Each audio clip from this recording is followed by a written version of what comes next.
Hi,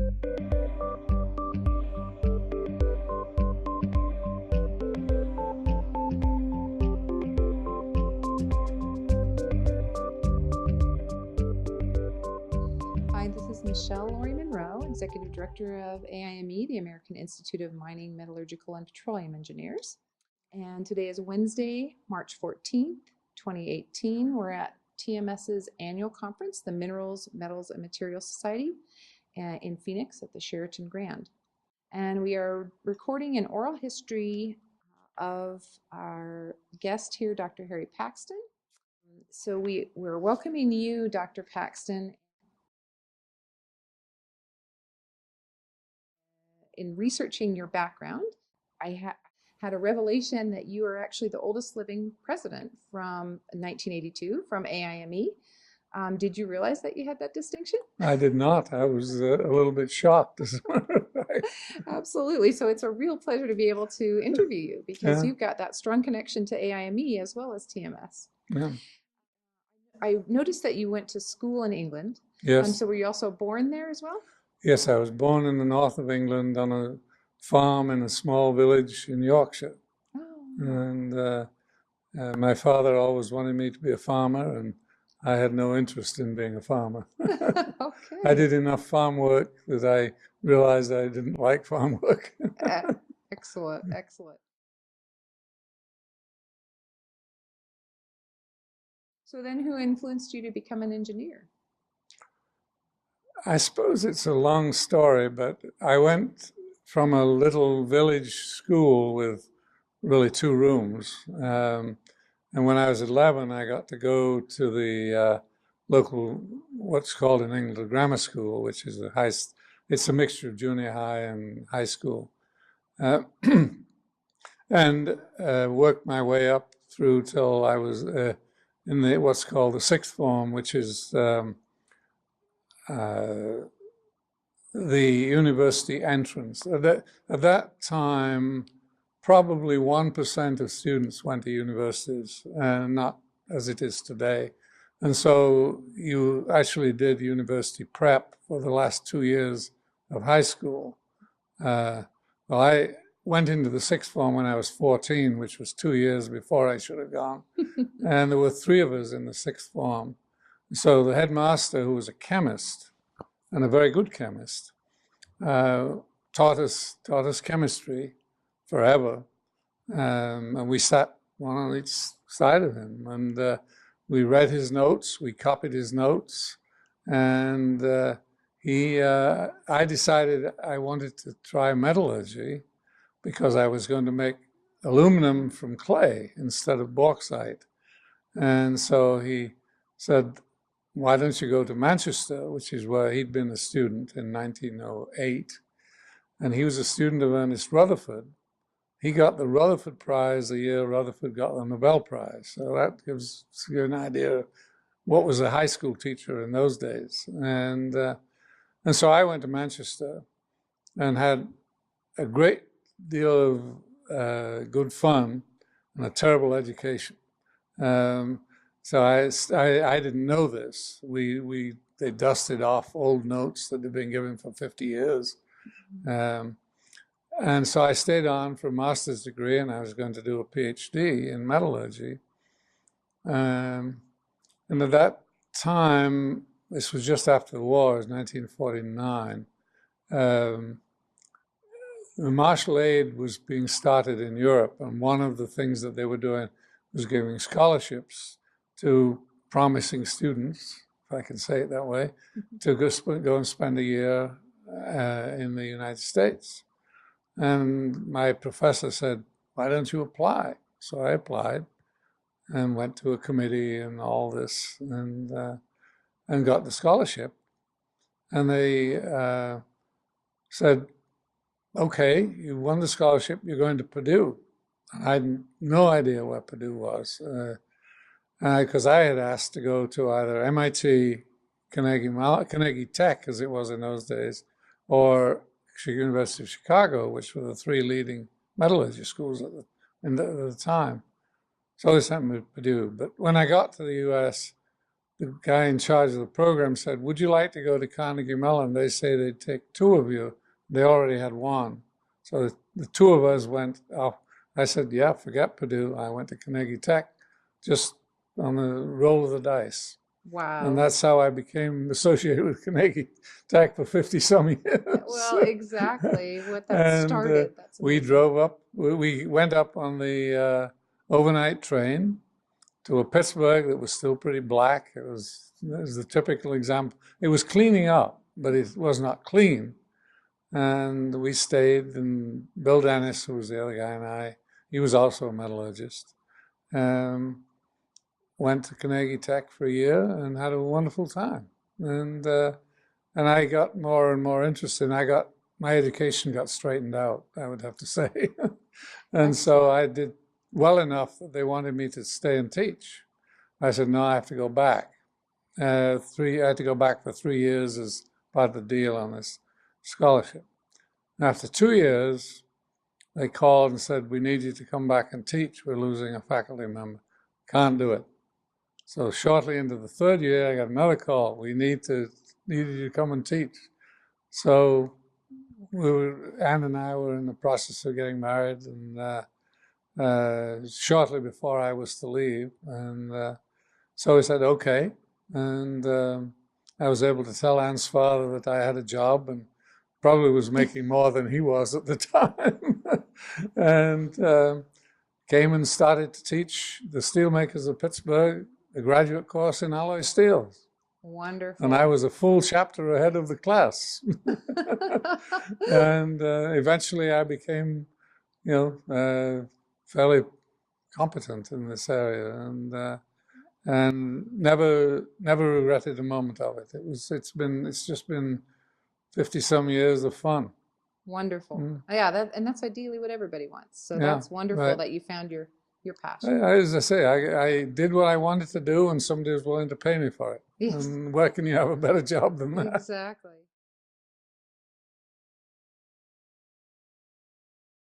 So you mentioned your wife, Anne. Yes. So how did you all meet? And I know you have at least a daughter that's a lawyer. So Well, tell me we about have. your family. We met in Birmingham. She was doing physiotherapy at one of the local hospitals. Mhm. And I was finishing my PhD, or I'd maybe finished my PhD, or at least I'd put my thesis in. It hadn't been passed. Mhm. And so we started going out, and we met at what was called a hop. This was the nurses would invite the local students in for a dance on Saturday night to get dates, I guess. And I fell into this trap, and we were married in May of 1953, and so this May we will be married 65 years. Wonderful. And she's here, so you'll meet her. Oh, wonderful. We came over and found a little apartment for $75 a month, and including all utilities. This is 1953, when beer was 10 cents or a quarter, for a drink. And our alloy steels class would go from 7:30 on a Friday night to 9:30, and we had like 50 students in there, including about 5 future members of the National Academy of Engineering. And at the end, it was a 2-semester class. We kind of cleaned the stables a bit after the first semester. But at 9:30, we would adjourn to the local bar and conduct the class till about 3 o'clock till they threw us out. So we all learned a lot about alloy steels and other things. Excellent.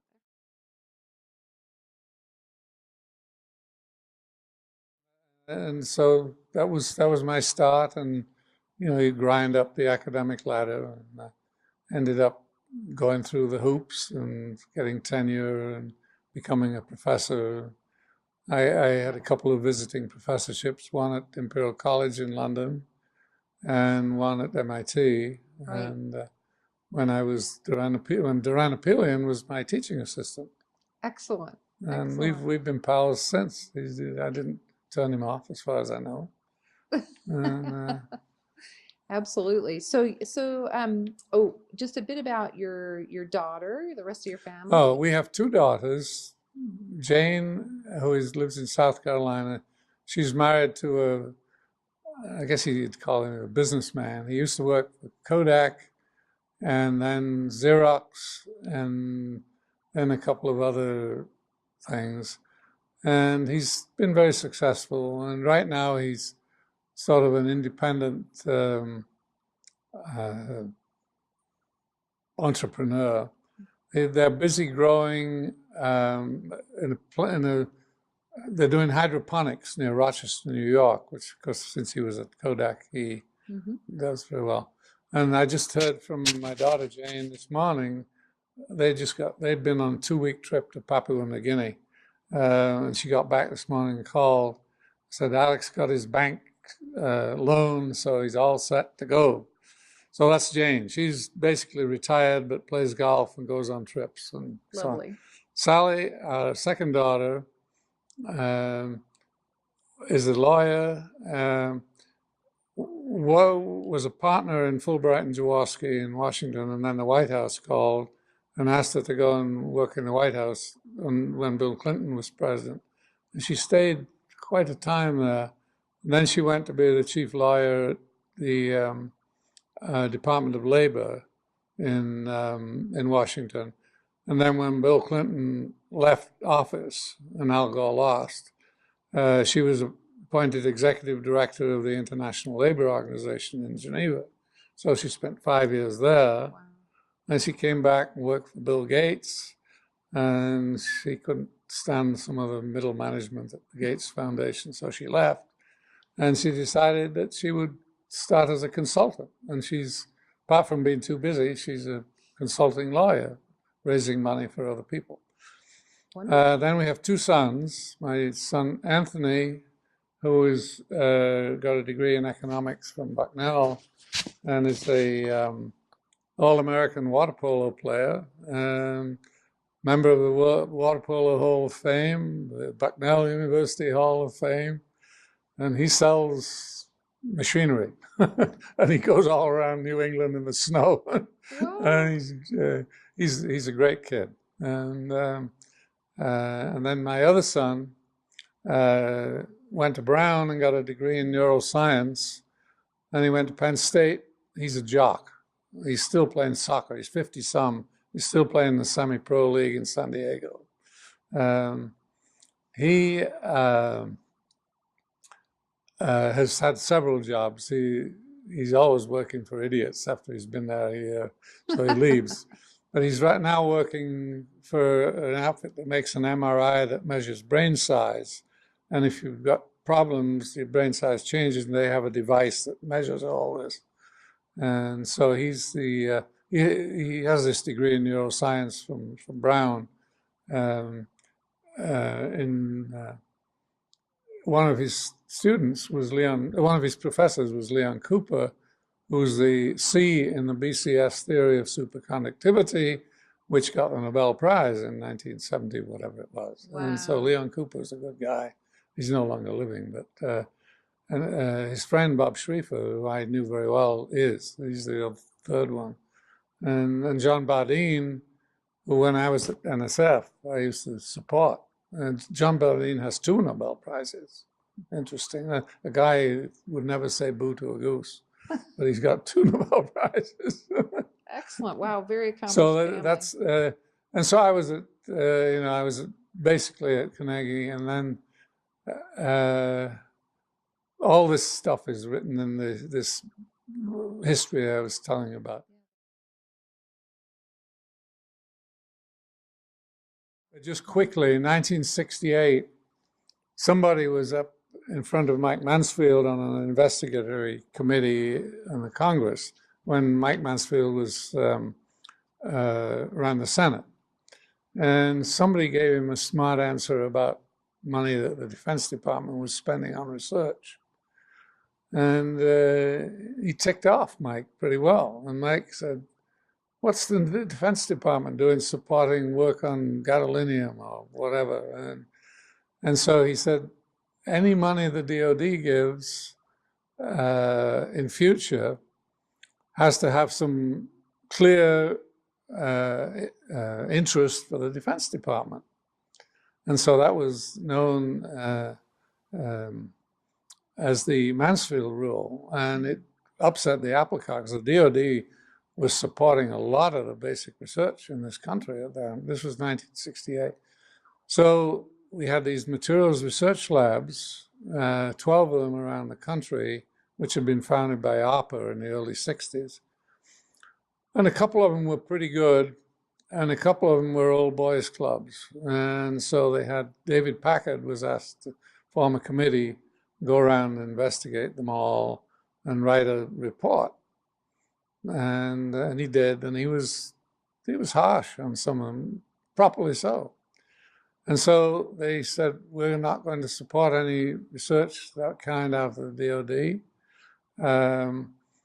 And this was a time when materials wasn't really, the materials laboratories was the only way materials was talked about. And it was basically run by physicists. And so the National Science Foundation was given money from the DoD and lots of other places, including these materials research labs. And Ed Kreutz, who was the associate director of the foundation, had been head of our physics department. And I'd been a consultant of his out in San Diego, which is how I know so much about La Jolla.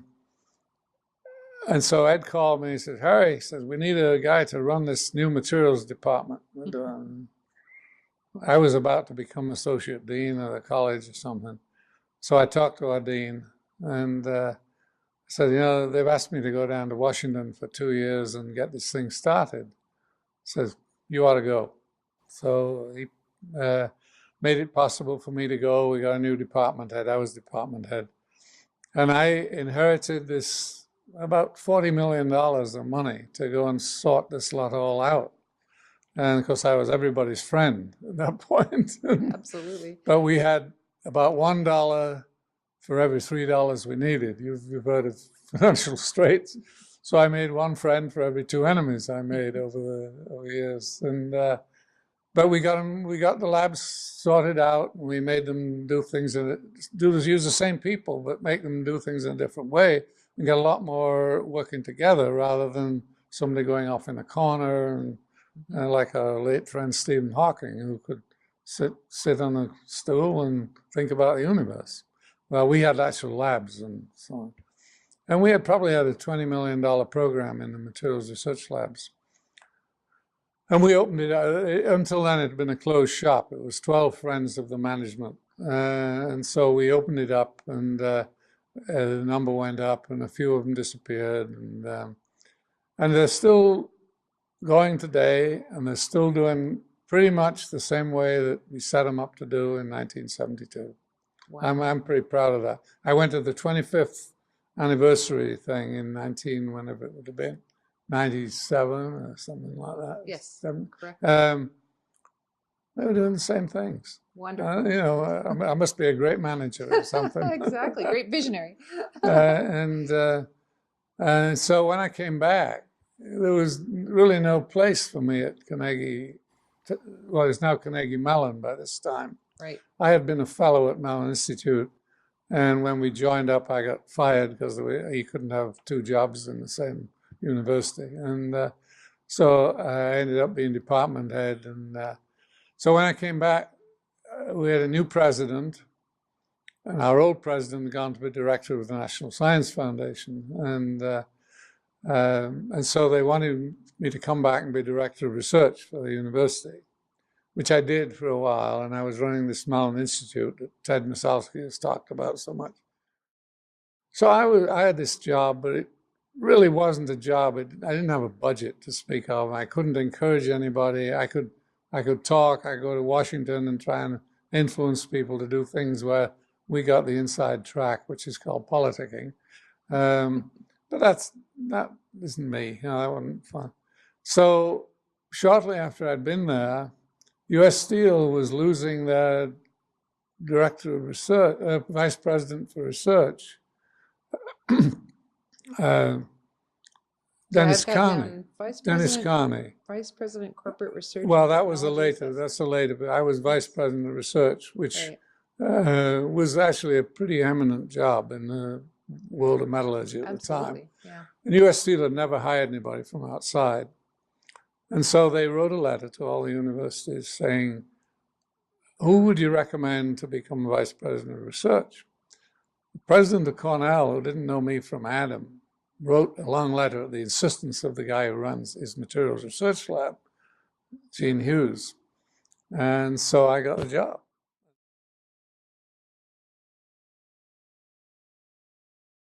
One of the things in researching your background that I found most interesting was that you've worked in not only academia, but also in the government and also in industry. So talk a little bit about the differences between those and which you might have preferred. Well, they all had their points, good points, for what they were trying to do. When I was working for the government, which was the shortest time, I was just a 2-year stint, I was able to really get the field of materials off to a good start. And we built confidence that it was going to stay. We brought in a lot of chemists, a lot of physicists, geologists. Materials didn't really exist. There were very few departments that even called themselves materials. And so the plus about that was being able to really get a new field with a good base to build on, and it has built. And I haven't been that close to it since. I mean, I went back more into steel, kept an eye on materials, but now the academia, it was wonderful because you had students, you had grad students, you had all kinds of things going on. You had to hustle a little bit to raise money to support everybody. But if you got on well with the fund givers, we always had enough money to do things. University, when you don't have money to do things, is not a really good place. Mm-hmm. You have to be able to be, a tub on your own bottom, so to speak. You don't cost the department much. You pay a chunk of your own salary. You support a number of graduate students so they don't have to pay. And if you can get in that position, get senior enough to be in that position, university is a good life. And in my latter days at the university, I kind of got out of the department and I ended up being a bagman for the provost, I guess. I did all the dirty work that he didn't want to do. And I had a great time in that because I got to meet everybody in the university. And we had this gang of university professors who were supposed to be the cream of the crop. And I was the chair of that and had to run all this lot. So I've been a manager for the last 40 years more than a scientist. I've written a couple of things, but as you'll see from my list, my serious science ended in 1971. Mm-hmm. So, yeah, speaking of books, I saw that you did a memorial tribute to James Bliss Austin. Yeah, he was the guy whose job I took eventually. Yes. Ed Bain had it, and then Jim Austin. Right. And then Dennis Carney, who was really an operating guy. Right. He was a very smart guy, but a little bit independent. And he told Ed Spear where to go, and he went instead. And Jim Austin became a good friend, and he was a chemist actually, mm-hmm. And but he ran the Bain laboratory for a long time. Mm-hmm. Bain started it, but Jim Austin really ran it after a while, and so Ed and I think, wrote the thing on that, but Ed had a stroke. He retired, and within a week he had a stroke. He was a guy who, he had to retire at 65, and he was working till the last day. A week later, bang, he had a stroke. And so I wrote this book with him when we first went, we'd do an hour, and that was all, and he was dead. And then we got so we could spend a lot of time, and we finally were able to spend a lot of time together. And finally, the last 2 chapters, I was working on stuff that Ed didn't know anything about, so I just wrote those. And so academia, you were very much your own boss. You could do what you want as long as you didn't cost the university a lot of money, and you didn't get bad reports from the students. Right. And I guess I did okay. Right. Yeah. Staying there over 50 years. Now, working for industry was a different kettle of fish. I showed up for work, I think, on December 1, 1975, I believe. And I had 1,400 people that were going to report to me, of whom I knew about 10. So firstly, I had to get to know people. Well, I got to know the top 50, say, or something like that, and find out what they were doing. And was this a good thing because I had to go to the board of directors twice a year and tell them what we were doing and ask for money. And at that time, the budget was quite a few tens of $millions a year. And, if you have 1,400 people, it's, and the salaries weren't huge in those days, but, we had half of them were PhDs. So we were paying whatever we had to pay. And, but then the thing was you had to deal with all the old bulls who ran steel mills and limestone things and coal mines and forests and all kinds of things. So, and I had to go and talk to them about research and how it would help them. Sometimes the chairman would come down and say, the research budget is going to be so-and-so, just like advertising, legal, and his airplanes and so on. And everybody had to pony up and pay in. Other years, I had to go out with my hand out. And you never knew which year it was going to be. And that was the real sales up mission to get enough money to run, because we really couldn't, and we could fire people. You couldn't fire people because you didn't have enough money. You might fire them or let them go if you didn't have another job for them. If the subject you were working on was going out of fashion. But we had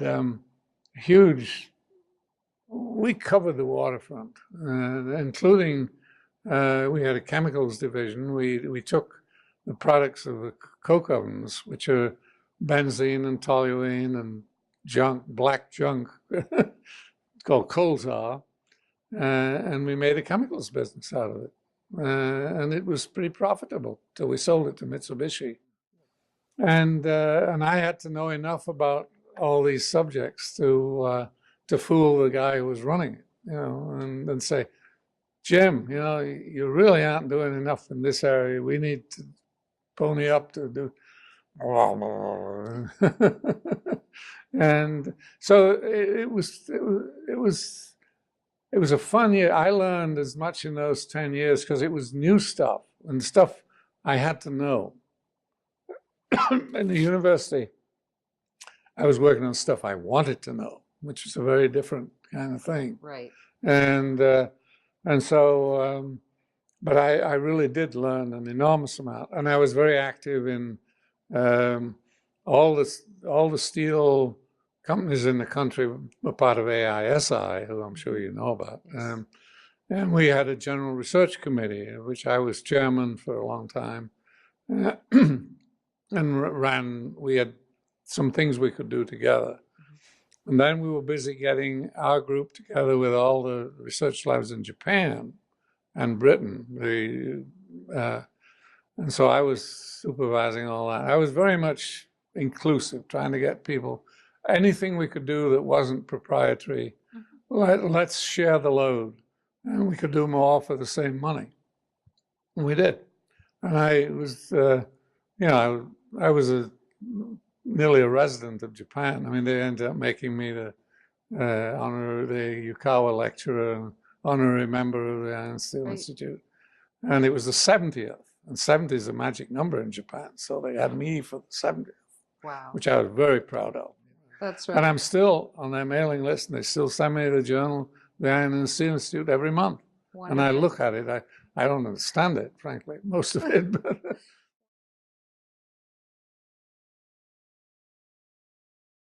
Wonderful. Yeah, I noticed that you've lectured all over the world. yeah, I have. France and the UK, Holland, Argentina, Brazil, Mexico, Poland, China, the former USSR. Mm. So being that you've got such, had such a breadth of experiences across the globe, what kind of things have been most impactful, do you think, on the industry across the globe from what you've witnessed over the years? Oh boy. It's the things that happen are out of the control largely of the technical people. Mhm. There are economic issues, there are environmental issues. I mean, we can work on parts per billion of things and how to do it. But the major, it's steel is a political football. And the chairman of all the other companies would have some influence, but it's really controlled on the federal level, and you adapt to it. Right now, like this tariff thing that Trump wants to put on, which is idiotic. We've been through it so many times. It hurts us more than it helps us. But you have these externalities which come in, and the U.S. steel industry was looking like it was going to be a leader, and then it just the world started to make too much steel. And my favorite story that I used to lecture on a lot was that in 1946, Japan had 500,000 tons a year of steelmaking capacity. Now they're at 130. China, at that time, probably didn't have 500,000 tons. In 1979, the first time I went to China, they invited a group of us who'd been presidents. Several presidents of TMS went: Paul Schuman, Bob Jaffe, me, Alan Russell.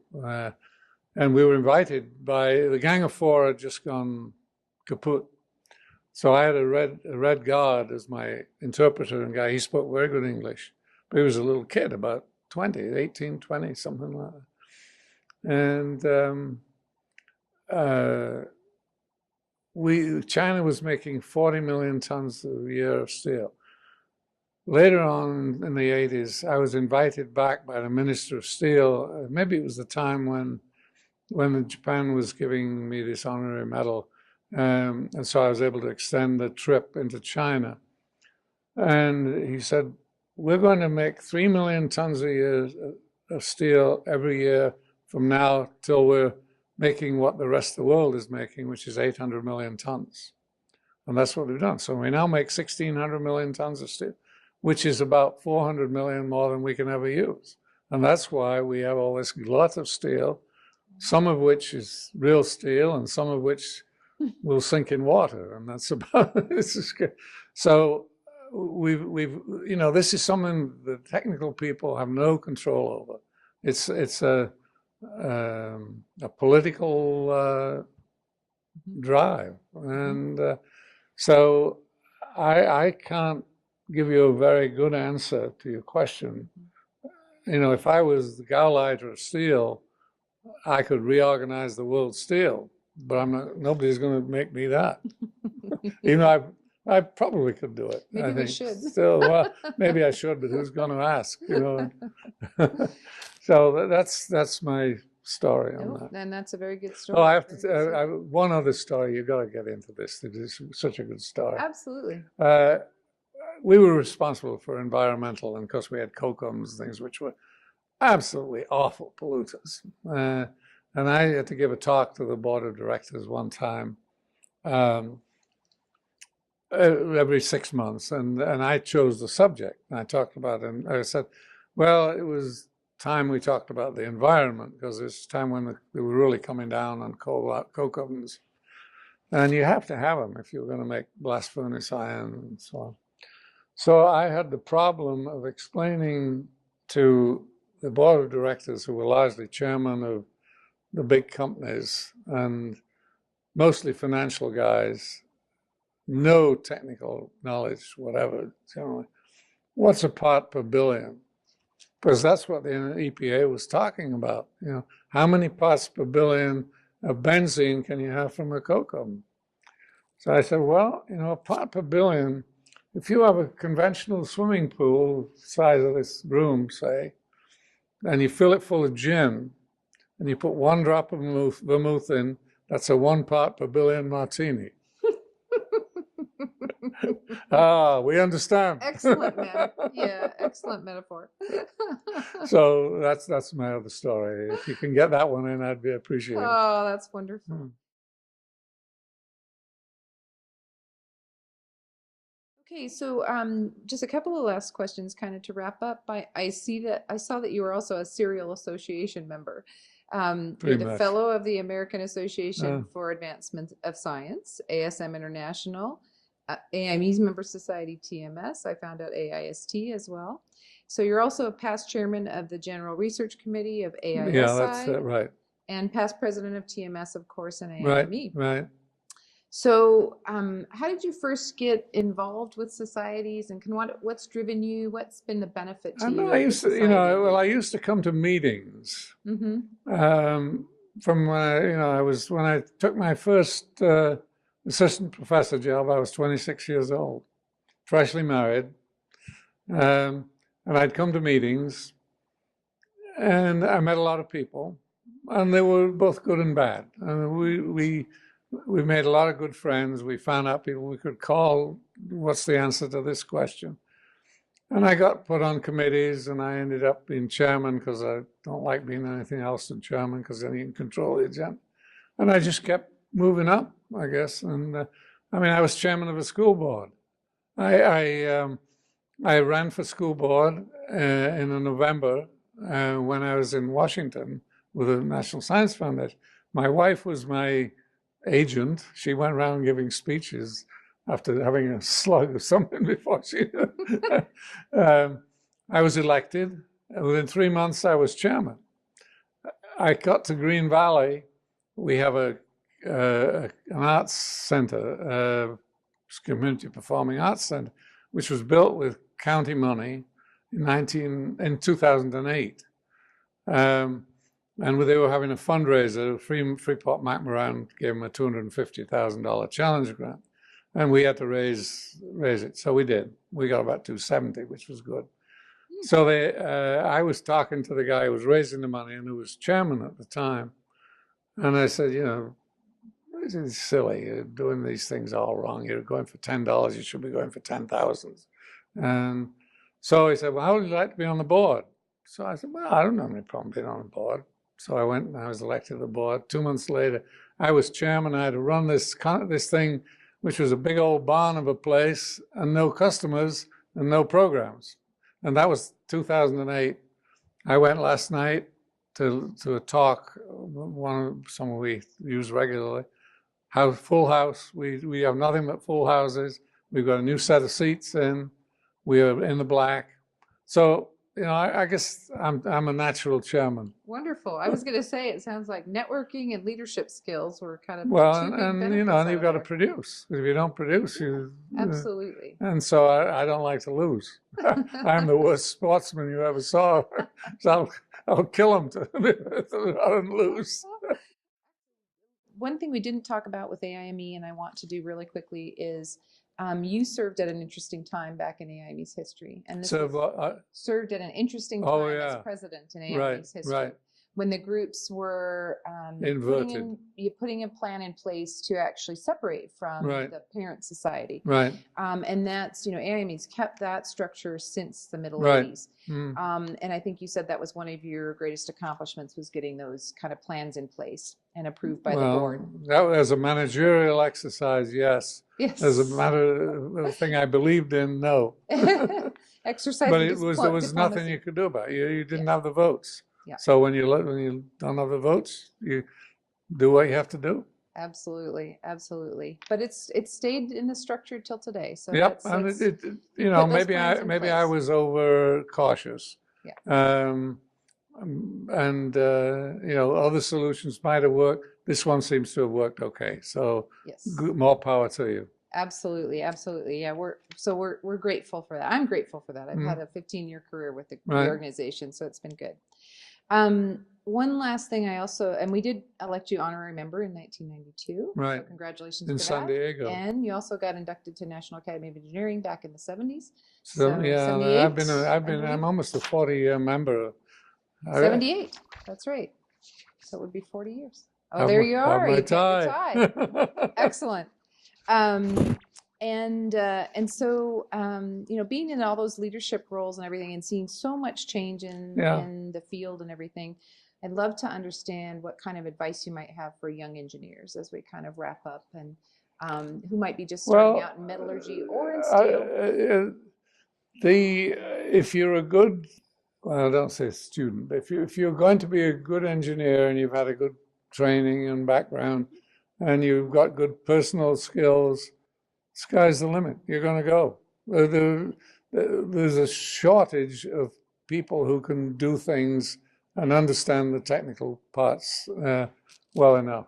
And so I would say stick to it and don't be disillusioned too early.